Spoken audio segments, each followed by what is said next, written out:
The delegate from Charlottesville, Delegate Hudson. Thank you, Mr. Speaker. I rise to speak to the bill. The delegate has the floor. Thank you, Mr. Speaker. I listened to yesterday's debate on this bill, which was full of classic talking points. Republicans want to cut taxes for corporations. Democrats want to invest in our schools. It's standard stuff, really. Those are talking points we hear around here all the time. Republicans tell us the state is flush with cash. You tell us we're meeting all our needs. And the thing about those talking points is they tell us who you're talking to.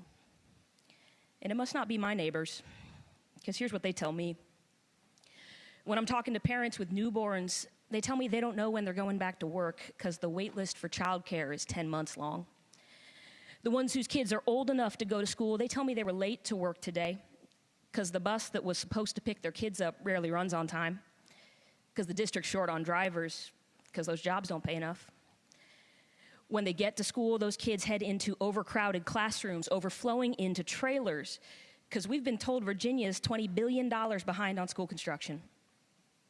Those overcrowded classrooms, they're understaffed with teachers because we've refused to fully fund state staffing standards since before the Great Recession. And it's not just the teachers who are stretched too thin. Are you talking with teenagers? Because they tell me that they're worried. I mean, they're really starting to get scared because they're so stressed out, and the wait list to see somebody about that is even longer than the one for daycare. Those students graduate, they go off to our community colleges to train in the careers of the future, but they tell me the classes they want to take most don't have enough seats. And if you ask the staff, they'll tell you why. It turns out it's hard to hire instructors in high-demand fields like nursing and IT when we pay those teachers less than their students will make the day they walk out the door.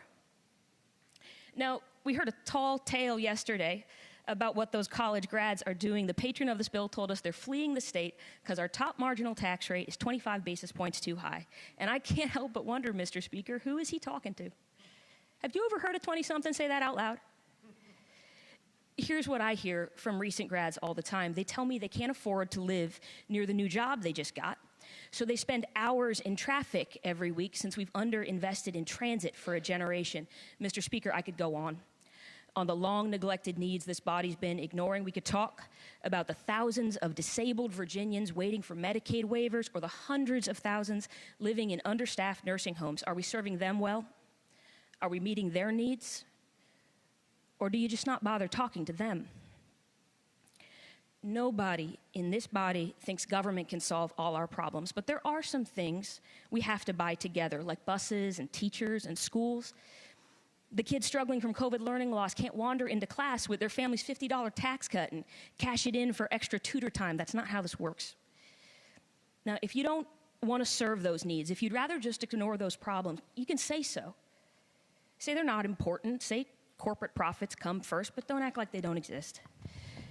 And don't act like we don't finally have the funds to start filling those holes. With profits soaring, now's the time to play catch up on investments that make Virginia a great place to start a business.